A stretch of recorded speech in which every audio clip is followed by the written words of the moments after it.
Hello दोस्तों, आप सभी लोगों का स्वागत है विजडम हब स्टडी पर। आप लोगों के लिए लेकर के आया हूं मैं मध्य प्रदेश का करंट अफेयर। और ये रहेगा मंथली वाइज जनवरी, फरवरी, मार्च, अप्रैल अप टू दिसंबर 2019 तक। इसमें हम प्रति महीने के आधार पर 50 क्वेश्चन, महत्वपूर्ण 50 क्वेश्चन कवर करेंगे। और ये जो सारे क्वेश्चंस रहेंगे ये वन लाइनर फॉर्म में रहेगा। मतलब यहाँ पे जो भी आपको डेटा रहेगी उसको अच्छे से समझाया जाएगा ताकि आपको एग्ज़ाम में अच्छे से समझ में आ सके और आप अच्छे से प्रश्न को सॉल्व कर सके। यहाँ पर 50 क्वेश्चन मतलब कह सकते हैं हम कि लगभग 600 क्वेश्चन हम कवर करेंगे। तो आप इस वीडियो को देखिए और इसके बाद देखने के साथ आप इसे सब्सक्राइब करिए ताकि आपको अगली नोटिफिकेशन जल्दी से मिल जाए और आप इसे देख करके इन्फॉर्मेशन गेन कर सकें। तो चलिए हम स्टार्ट करते हैं हमारा वीडियो। तो चलिए दोस्तों, हम स्टार्ट करते हैं मई 2019 का मध्य प्रदेश करंट अफेयर। इससे पहले मैंने जनवरी, फरवरी, मार्च, अप्रैल का अपलोड कर दिया है। यदि आप लोगों ने नहीं देखा है तो जाकर के देख लीजिए। उसका लिंक मैं आपको कमेंट सेक्शन में पिन कर दूंगा जो आपको आसानी से देखने में मदद करेगा। तो ये पहला प्रश्न आप लोगों के लिए मई 2019 का कि 3 दिवसीय शेक्सपियर फेस्ट जिसका नाम था शेक्सपियराना का आयोजन कहाँ पर किया गया था। तो ये भोपाल में किया गया था और इसका आयोजन 30 अप्रैल से 2 मई तक ये इस प्रोग्राम का आयोजन किया गया था। इसके अंतर्गत शहर के अलग अलग जगहों पर शेक्सपियर की याद में बहुत सारे प्रोग्राम आयोजित किए गए थे।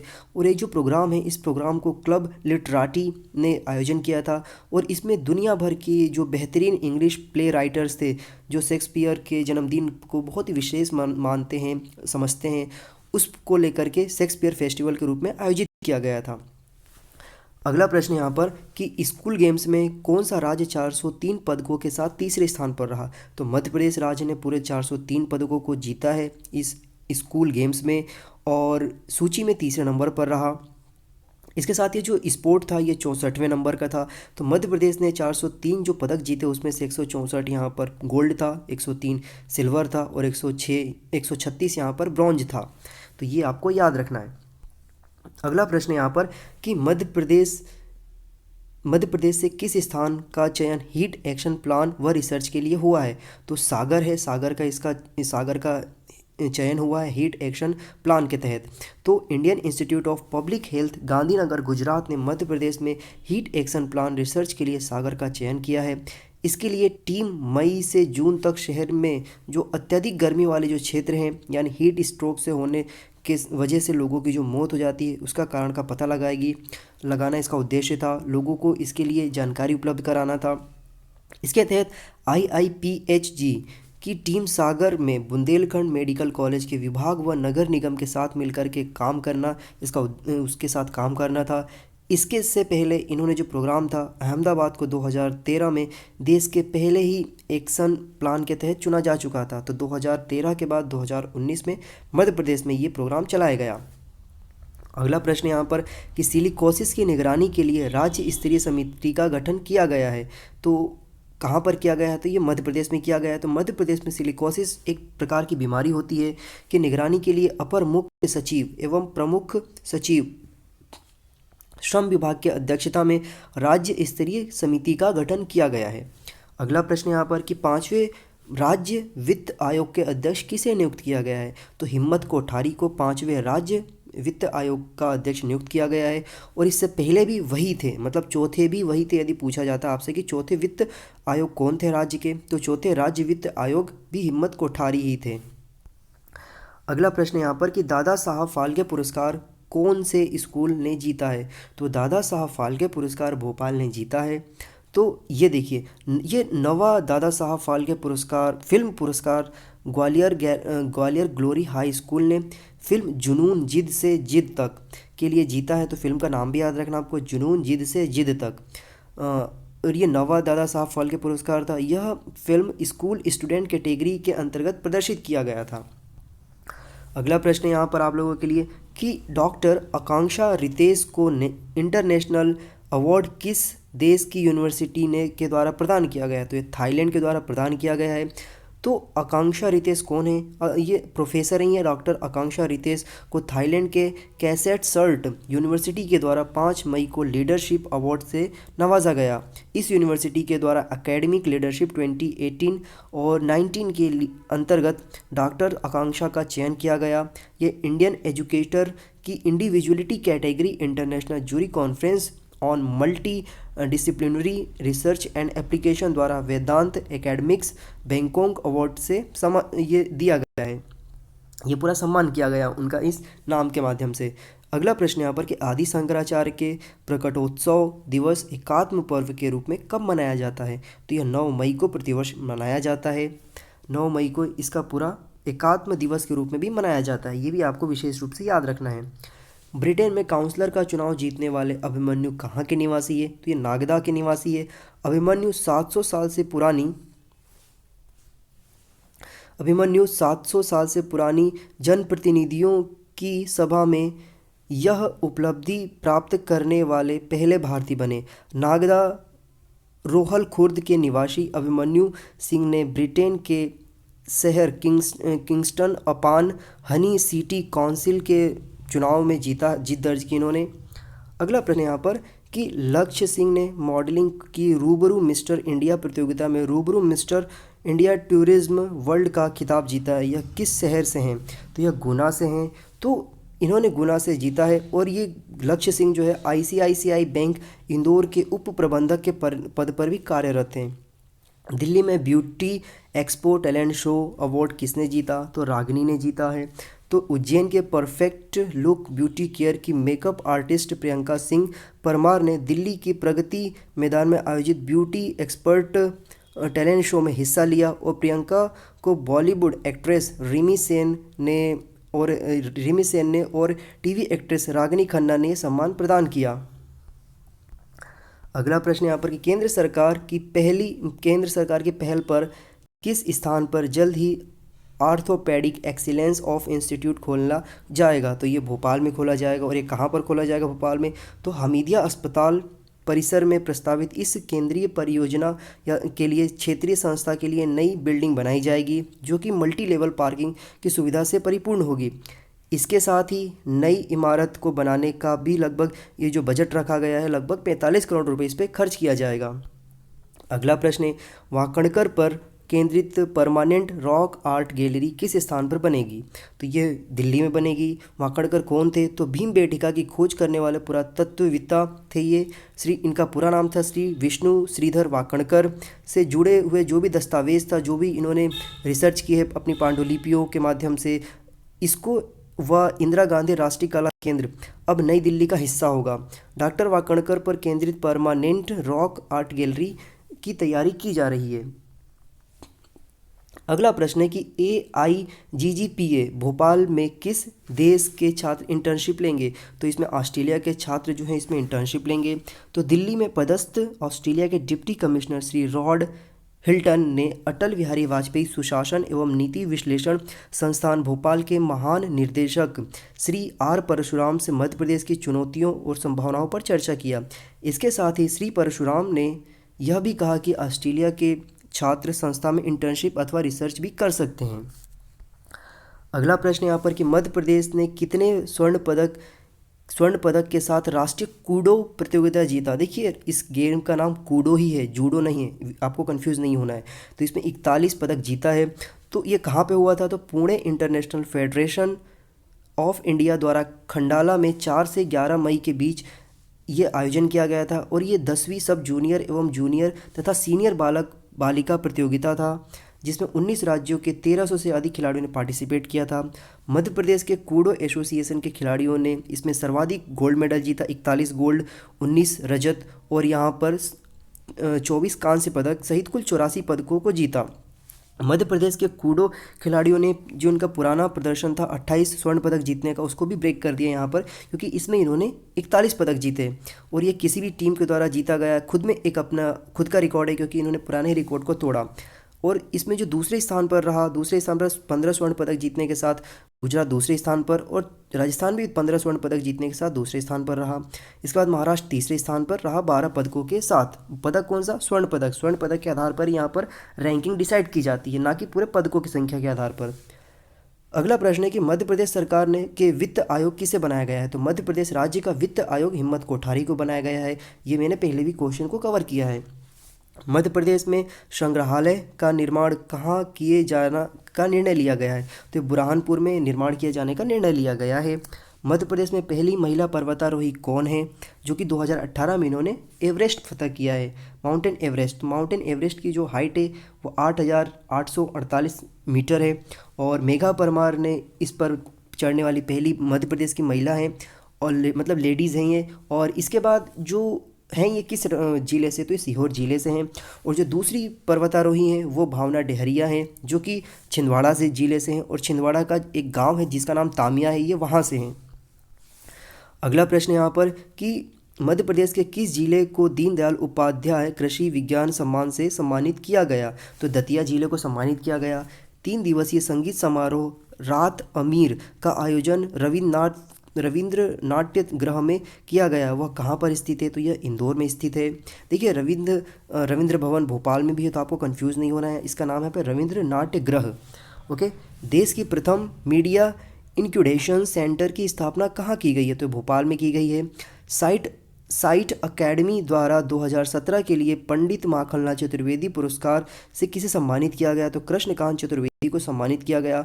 अब देखिए यहाँ पर मैं स्पष्ट कर दूँ आपसे कि आप ये सोचेंगे तो 2017 का न्यूज़ है, जी नहीं, ये 2019 का न्यूज़ है, जो कि अवार्ड 2019 में दिया गया है 2017 के आधार पर। अगला प्रश्न यहाँ पर कि मई 2018 में केंद्र सरकार ने राष्ट्रीय मानसिक स्वास्थ्य पुनर्वास संस्था की स्थापना किस शहर में करने को मंजूरी दी है, तो ये भोपाल में इसका मंजूरी दे दी गई है इसको स्थापित करने की। मध्य प्रदेश में सिंचाई क्षमता में सुधार के लिए भारत सरकार ने किसके साथ $375 ऋण समझौते पर हस्ताक्षर किया है, तो भारत सरकार ने समझौते पर हस्ताक्षर किया है, जो कि राशि है यहाँ पर 375 करोड़, और ये एशियन डेवलपमेंट बैंक के द्वारा किया गया है, जिसका हिंदी में नाम है यहाँ पर एशियन विकास बैंक, जिसे एडीबी भी बोला जाता है। चलिए आप लोगों को बताना है कि एडीबी का हेडक्वार्टर कहाँ पर है। 2016 में मध्य प्रदेश में कौन से विभाग को बनाने वाला भारत का पहला राज्य बना, तो आनंद, जिसे हैप्पीनेस बोला जाता है, तो हैप्पीनेस 2016 में स्थापित किया गया था, एक विभाग था। अगला प्रश्न यहाँ पर कि जुलाई 2018 में अंजलि इला मेनन को मध्य प्रदेश सरकार द्वारा दृश्य कला के लिए किस प्रतिष्ठित पुरस्कार से सम्मानित किया गया है। अगेन ये 2018 का अवार्ड है, लेकिन 2019 में दिया जा रहा है, तो कालिदास सम्मान के लिए पुरस्कृत किया जाएगा। नाम याद रखिए, अंजलि इला मेनन। विज्ञान के संस्कृति के प्रचार के लिए योजना SPOCS को सांस्कृतिक मंत्रालय के तहत जबलपुर में कहाँ स्थापित किया गया, तो ये उप क्षेत्रीय विज्ञान केंद्र में स्थापित किया गया। फिर इलेक्ट्रॉनिक ट्रैक्शन के साथ कोचिंग ट्रेनों को इटारसी के किस मार्ग पर कमीशन किया गया था, तो ये जबलपुर में किया गया था। अगला प्रश्न यहाँ पर कि जैन साधु तरुण सागर का जन्म मध्य प्रदेश के किस जिले में हुआ था, तो ये दमोह जिले में हुआ था। भारत में निजीकरण किया गया पहला रेलवे स्टेशन कौन सा है, तो हबीबगंज है। इसका निर्माण कौन कर रहा है, तो इसका निर्माण बंसल ग्रुप के द्वारा किया जा रहा है। मध्य प्रदेश में जापानी उद्योग टाउनशिप कहाँ पर स्थित है, तो पीतमपुर में स्थित है। जनवरी 2018 में फ्रेंड्स ऑफ MP समिट कहाँ पर आयोजित किया गया, तो यह इंदौर में आयोजित किया गया था। नवंबर 2017 में 62वीं सीनियर राष्ट्रीय कुश्ती चैंपियनशिप की मेज़बानी किसके द्वारा किया गया था, तो इंदौर में किया गया था, इंदौर के द्वारा इसका आयोजन किया गया था, मेज़बानी की गई थी। अगला प्रश्न है कि हाल ही में जो मतलब पुरानी समय की बात की जा रही है, जब बीजेपी सरकार थी कि मुख्यमंत्री जो थे पूर्व मुख्यमंत्री शिवराज सिंह चौहान ने किस जिले में राज्य स्तरीय आयरन और आयोडीन मुक्त वन्य प्लस डबल फोर्टिफाइड नमक वितरण योजना का शुभारंभ किया था, तो ये मंडला जिले में किया था, तो याद रखना है विशेष रूप से। प्रतिष्ठित पर्यटन स्थल विकास परियोजना के तहत पर्यटन मंत्रालय द्वारा मध्य प्रदेश के में विकास के लिए चयनित किया हुआ जिला कौन सा है, तो खजुराहो को चयन किया गया है। अगला प्रश्न यहाँ पर कि मध्य प्रदेश की किस यूनिवर्सिटी को पूर्ण रूप से कैशलेस घोषित किया गया, तो रानी दुर्गावती यूनिवर्सिटी को पूर्ण रूप से कैशलेस घोषित किया गया है। मध्य प्रदेश सरकार ने शहीद के परिवार को कितने रुपए देने का ऐलान किया है, तो शहीद को देने के लिए 1 करोड़ रुपए का ऐलान किया है। पंचायतों में किस कंपनी को खोलने की घोषणा की गई है, तो मध्य प्रदेश पतंजलि समाधान कंपनी खोलने की घोषणा की गई है पंचायतों में। एक दनी योजना लोक सेवा केंद्र में कब से शुरू की गई, तो एक दनी योजना जो है 7 मार्च 2018 को शुरू किया गया था। मध्य प्रदेश ग्राम ने कौन सा पोर्टल लॉन्च किया है जिसमें मध्य प्रदेश की ग्राम पंचायतों के द्वारा किए गए व्यय का पूरा हिसाब रखा जाएगा, तो पंच परमेश्वर पोर्टल लॉन्च किया गया है। Ease of doing business report जो आई है उसमें मध्य प्रदेश का कौन सा स्थान था। तो देखिए आपको कंफ्यूज नहीं होना है, जो ease of doing business index था वो इंडिया का था, वो पर इंटरनेशनल लेवल पर राज्यों का भी निकलता है जो कि नीति आयोग के द्वारा दिया जाता है, इसके बाद वित्त मंत्रालय के द्वारा दिया जाता है। ये सारी जो संस्थाएं मिलकर के काम करती हैं, फिर एक रिपोर्ट पब्लिश करती है किस राज्य में ऐसे मतलब जो इन्वेस्टर्स आएंगे तो इन्वेस्टर्स को वो जगह प्रोवाइड कराना सूटेबल रहेगा। तो उस नज़रिए से देखा जाए तो मध्य प्रदेश का 5वां स्थान रहा है राज्यों की सूची में ease of doing business index में। फिर इसके बाद मध्य प्रदेश के किस व्यक्ति को मरणोपरांत अवार्ड से सम्मानित किया गया। तो अनिल माधव दवे सांसद थे, तो इन्हें मरणोपरांत अवार्ड से सम्मानित किया गया। मध्य प्रदेश सरकार ने युवाओं को अपनी शैक्षणिक योग्यता के अनुसार नौकरी प्रदान करने की उपलब्धता सुनिश्चित करने के लिए कौन सा पोर्टल लॉन्च किया है। तो माई एमपी रोजगार पोर्टल को लॉन्च किया है। अप्रैल 2018 में मध्य एशिया और प्रशांत क्षेत्र में जो 18वां 3R प्रोग्राम था उसका आयोजन कहाँ किया गया था। तो इंदौर में किया गया था। 2018 में खजुराहो नृत्य समारोह का आयोजन किया गया। यह कौन से नंबर का आयोजन था। तो 44वें नंबर का था। मध्य प्रदेश की सभी टाइगर रिजर्व में राष्ट्रीय बाघ आकलन का कौन सा चरण स्टार्ट हुआ। तो पहला चरण स्टार्ट हुआ। नेक्स्ट क्वेश्चन है यहाँ पर कि उत्कृष्ट सांसद पुरस्कार से 2018 में 5 सांसदों को सम्मानित किया गया। इसमें से मध्य प्रदेश की कौन सी महिला सांसद थी जो सम्मानित की गई। तो नज़मा हेपतुल्ला को सम्मानित किया गया था। वर्ष 2018 में जो आनंदीबेन पटेल मध्य प्रदेश की गवर्नर बनाई गई थी, तो ये कौन से नंबर की थी। ये 27वें नंबर की थी। और वर्तमान नवंबर 2019 में कौन है गवर्नर मध्य प्रदेश के। तो यहाँ पर लालजी टंडन है जो कि 28वें नंबर के हैं। अगला प्रश्न है यहाँ पर कि Malwa chamber of commerce and industry के प्रदेश सचिव के पद पर किसे नियुक्त किया गया है। तो वरुण पोरवाल को नियुक्त किया गया है। वरुण पोरवाल कौन है। तो ये युवा उद्योगपति हैं और उद्योगपति पोरवाल ग्रुप ऑफ इंडस्ट्रीज़ के प्रेसिडेंट हैं। Varun Porwal Malwa chamber of commerce and industries के प्रदेश सचिव बन गए हैं। वे अब तक के सबसे कम आयु के प्रदेश सचिव बनने वाले व्यक्ति हैं। यह संस्था प्रदेश की सबसे प्रतिष्ठित व प्रमुख व्यापारिक एवं औद्योगिक संस्था में से एक है। इससे पूरे प्रदेश में उद्योगपतियों और व्यापारी इसमें जुड़े हुए हैं। तो दोस्तों इसके माध्यम से मैंने मार्च 2019 का जो टॉप 50 क्वेश्चंस हो सकते थे, संभावनाएं थी, मैंने वो सारे कवर किए हैं। आई होप, मुझे उम्मीद है कि आप लोगों को ये सारी चीज़ें समझ में आ रही होंगी। इसे आप बार बार सुनिए, स्पीड बढ़ा करके सुनिए, आपको अच्छे से याद हो जाएगा। और इसके बाद मैंने जो प्रीवियस वीडियोस अपलोड किए उन्हें जा करके देख लीजिए। और जो ये सारे वीडियोस रहेंगे करंट अफेयर के जनवरी से लेकर के दिसंबर तक के, वो आपको रात में मतलब इवनिंग में 8 से लेकर के आपको 11 बजे के बीच में अपलोड हो जाएंगे। तो आपको जा करके वहाँ से देखना है। सो आप लोगों के लिए एक संदेश है दोस्तों, मैं अनअकैडमी पर पढ़ाता भी हूँ। अनअकैडमी पर मेरे कोर्सेज अवेलेबल हैं जो कि डिज़ाइन किए गए हैं मेरे द्वारा। 29 कोर्सेज डिज़ाइन किए गए हैं। 300 से ज़्यादा वीडियोस अवेलेबल है, आप उन्हें जा करके देख सकते हैं। इसके साथ ही यदि आप अनअकैडमी कोई भी प्लस कोर्सेज परचेस करना चाहते हैं तो आप मेरा कोड यूज़ करिए IMAnkit28। आप यहाँ पर 10% का डिस्काउंट अवेल कर सकते हैं ऑन एवरी प्लस कोर्सेज। आप यहाँ पर देख सकते हैं जो मेरे कोर्सेज डिज़ाइन किए गए हैं, ये सारे कोर्सेज हैं, करंट अफेयर के हैं, स्पोर्ट्स के हैं, हिस्ट्री के वन लाइनर MCQ हैं, अवार्ड से संबंधित हैं, गवर्नमेंट स्कीम्स हैं, पॉलिटिकल के जो भी यहाँ पर इशू होते हैं वो है, इंटरनेशनल रिलेशंस हैं, इंटरनेशनल बाउंड्रीज़ हैं। फिर इसके बाद यहाँ पर आप देखेंगे डिफेंस, साइंस, टेक्नोलॉजी, वो हैं जितने भी यहाँ पर इंडाइसेस रिपोर्ट आती है उन सब की इन्फॉर्मेशन यहाँ पर दी गई। ये सारे कोर्सेज डिज़ाइन किए हुए मेरे द्वारा। ये देखिए आप यहाँ पर, तो ये सभी कोर्सेज है जो कि आपको बहुत ज़्यादा बेनिफिशियल्स रहेंगे। ऐसे MPPSC की प्रिपरेशन के लिए आपको बहुत ही ज़्यादा आइडेंटिफाइड वेरीफाइड तरीके से ये डिज़ाइन किए हुए कोर्सेज है, क्योंकि अनअकैडमी पर कोई भी ऐसे कॉपी किया हुआ कंटेंट नहीं डाला जाता है। ओके, तो आप इन्हें जा करके देखिए, आपको बहुत ही ज़्यादा फ़ायदा होगा। मैं इनकी लिंक्स जो है कोर्सेज़ की मैं डिस्क्रिप्शन बॉक्स में प्रोवाइड करा दूँगा, आप लोग वहाँ पर जा करके एक्सेस कर सकते हैं। और इसके साथ ही जो मेरे फेसबुक के पेजेस हैं जहाँ पर मैं करंट अफेयर डालता हूँ, अनअकैडमी के जो लिंक्स हैं कोर्सेज़ के वो, और इसके बाद टेलीग्राम पे जहाँ पर मैं PDF डालता हूँ, और व्हाट्सएप के जो ग्रुप्स हैं उनकी भी लिंक मैं आपको डिस्क्रिप्शन बॉक्स में प्रोवाइड करा दूँगा, और मैं कमेंट सेक्शन में पिन कर दूँगा, वहाँ पर जा कर के भी आप ज्वाइन कर सकते हैं। और इसके साथ आप लोगों से एक रिक्वेस्ट ये है कि जो हमारा चैनल है विजडम हब स्टडी, आप इसे सब्सक्राइब करिए, लाइक करिए, शेयर करिए, कमेंट करिए, और जो भी आपके डाउट्स होते हैं वो हमें कमेंट सेक्शन में बताइए। हम कोशिश करेंगे कि वो सारे सवालों के जवाब आपको हम 24 घंटों में दे सकें, और इस प्रकार के अन्य जो वीडियोस हैं वो आपको इसी चैनल पर मिल जाया करेंगी। तो आप बेल आइकन बटन दबा दीजिएगा ताकि आपके सामने जब भी हम अपलोड करें वीडियोस तो आपको नोटिफिकेशंस आ जाए और आप उसे देख लें। So thank you so much for watching this video. Have a good day. जय हिंद, जय भारत।